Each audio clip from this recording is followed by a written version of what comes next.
আরএফডিএলে আজকেও জিততে পারল না ইস্টবেঙ্গল দল। বর্তমানে পয়েন্ট তালিকায় তারা কততম স্থানে রয়েছে আর মোহনবাগান তাদের গ্রুপে কততম স্থানে রয়েছে তার ডিটেলসে বলবো আজকের এই ভিডিওতে। থাকছে মোহনবাগান সুপার জায়েন্ট দল আইএসএল এর পয়েন্ট তালিকায় 1 নম্বর স্থান আবারও ফিরে পেল। বর্তমানে তাদের কত গোল পার্থক্য রয়েছে তার ডিটেলসে বলবো আজকের এই ভিডিওতে।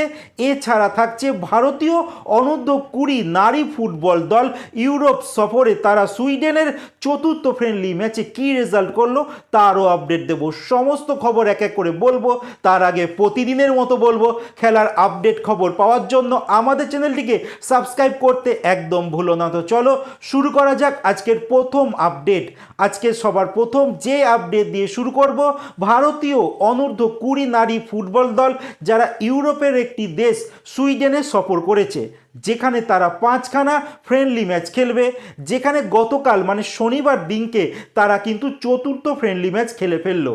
তারা মুখোমুখি হয়েছিল সুইডেনের চতুর্থ ডিভিশনের একটি ক্লাব, যেই ক্লাবটির নাম কার্লসবার্গ বিকে।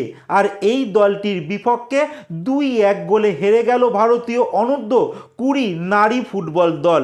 পরবর্তী আর এই সফরের শেষ এই প্রস্তুতি ম্যাচ রয়েছে আগামী 4 মার্চ। তারপরই কিন্তু সুইডেন সফর আমাদের অনূর্ধ্ব-20 দলের শেষ হবে। এর পরের যে আপডেটটি তোমাদের দিতে চলেছি, আইএসএলে শনিবার দিনকে মোহনবাগান সুপার জায়েন্ট দল তারা হ্যাটট্রিক জয় পেল। কারণ এই সুপার লিগে তারা তৃতীয় ম্যাচ খেলতে নেমেছিল। তারা ফেস করেছিল মিনি ডার্বি ম্যাচে মোহামেডান স্পোর্টিংকে। এই মোহামেডান স্পোর্টিংকে সকালবেলায় কিন্তু এআইএফএফ এলিট লিগে ম্যাচে 9-1 গোলে হারিয়েছিল মোহনবাগানের জুনিয়ররা। আর সিনিয়ররাও কিন্তু আইএসএলের রাতের বেলা এই ম্যাচে 5-1 গোলে হারিয়ে দিয়েছে মোহামেডান স্পোর্টিংকে। এই ম্যাচে সবার প্রথম 12 মিনিটে মোহামেডান স্পোর্টিং 1 গোলে এগিয়ে গিয়েছিল, কিন্তু পরবর্তী সময় যেমন ম্যাচের 22 মিনিট আর 27 মিনিটে রবসান রবিনো তিনি একক দক্ষতায় গোল করে মোহনবাগানকে 2-1 গোলের লিড দিয়ে দেয়। তারপর প্রথম হাফ শেষ হওয়ার আগে জিমি ম্যাকলারেন তিনি তৃতীয় গোলটি করেন। আলটিমেট প্রথম হাফ 3-1 গোলে শেষ হয়। দ্বিতীয় হাফে আমরা দেখতে পেয়েছিলাম মনবীর সিং গোল করেছিলেন, কিন্তু পরবর্তী সময় দেখা গেল সেইটা ওন গোল হয়েছে মোহামেডান স্পোর্টিংয়ের সাজ্জাদ হোসেন পীরের থেকে। তারপরে খেলা শেষের কিছুক্ষণ আগে দিমি পেত্তাতোস তিনি 5 নম্বর গোলটি করে দেয়। আলটিমেট মোহনবাগান 5-1 গোলে হারিয়ে দিয়েছে মোহামেডান স্পোর্টিংকে। এবার পয়েন্ট তালিকায় যদি একটু নজর দিই, সেক্ষেত্রে পুরনো স্থান আবার ফিরে পেয়েছে মোহনবাগান সুপার জায়েন্ট দল। তারা এই মুহূর্তে 3টে ম্যাচ 3টে জয় করেছে, মানে হ্যাটট্রিক কমপ্লিট করেছে। এই মুহূর্তে মোহনবাগান দল 3 ম্যাচে 9 পয়েন্ট নিয়ে 1 নম্বর স্থানে রয়েছে। তাদের গোল পার্থক্য অনেকটাই বেড়ে গেছে, +8 রয়েছে। আর 2 নম্বর স্থানে রয়েছে জামশেদপুর এফসি, 3 ম্যাচে 9 পয়েন্ট নিয়ে রয়েছে, তাদের গোল পার্থক্য +3। 3 নম্বর স্থানে রয়েছে এফসি গোয়া, তারা 3 ম্যাচে 7 পয়েন্ট নিয়ে রয়েছে। 4 নম্বর স্থানে রয়েছে ইস্টবেঙ্গল দল, যারা 3 ম্যাচে 6 পয়েন্ট নিয়ে চতুর্থতম স্থানে রয়েছে, তাদের গোল পার্থক্য +5। আর ইস্টবেঙ্গলের পরবর্তী ম্যাচ রয়েছে এফসি গোয়ার সঙ্গে আগামী বৃহস্পতিবার দিনকে। এই ম্যাচে ইস্টবেঙ্গলকে জিততেই হবে ঘরের মাটিতে, না হলে কিন্তু বিপাকে পড়ে যেতে পারে ইস্টবেঙ্গল দল।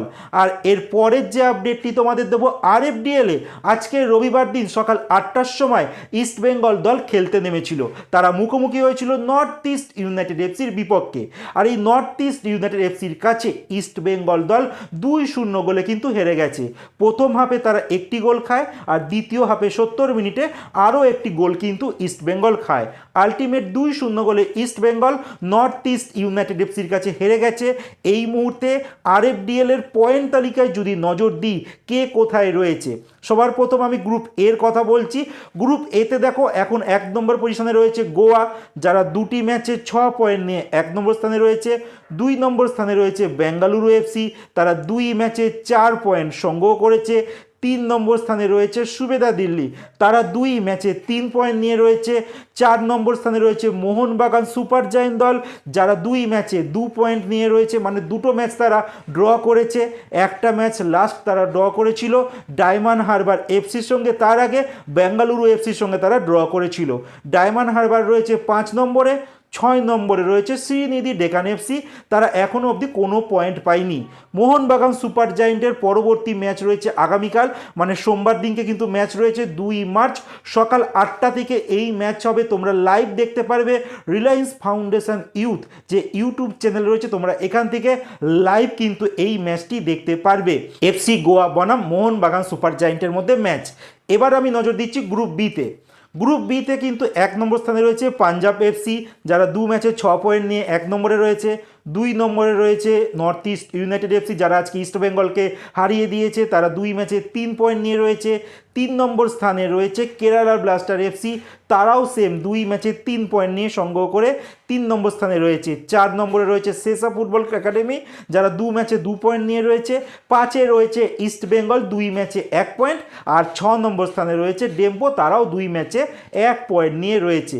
তো আগামী ইস্ট বেঙ্গলের ম্যাচ কিন্তু কঠিন হতে চলেছে, কারণ এই মুহূর্তে দুটো গ্রুপ থেকে যারা 1 আর 2-এ ফিনিশ করবে তারাই কিন্তু সেমিফাইনালে যোগ্যতা অর্জন করবে। সেক্ষেত্রে ইস্ট বেঙ্গল দল কিন্তু এখন অনেকটাই পিছিয়ে রয়েছে, তারা বর্তমানে 5 নম্বর স্থানে রয়েছে। দুটো ম্যাচ তারা কিন্তু ইতিমধ্যেই খেলে ফেলেছে, আর আগামী 3খানা ম্যাচ কিন্তু তাদের বাকি রয়েছে, আর 3টে ম্যাচ তাদের জিততেই হবে, তাহলে কিন্তু তারা সেমিফাইনালে কোয়ালিফাই করতে পারবে। না হলে এই টুর্নামেন্ট থেকে কিন্তু বছরও খালি হাতে ফিরতে হবে ইস্ট বেঙ্গল দলকে। তোমাদের কি মনে হয় বাংলার যে 3টে দল খেলছে, ডায়মন্ড হারবার, ইস্ট বেঙ্গল আর মোহনবাগান, এই 3টে দলের মধ্যে কে ভালো পারফরমেন্স করে দেখাবে এই বছর আরএফডিএলে? কমেন্টে জানাতে একদম ভুলো না।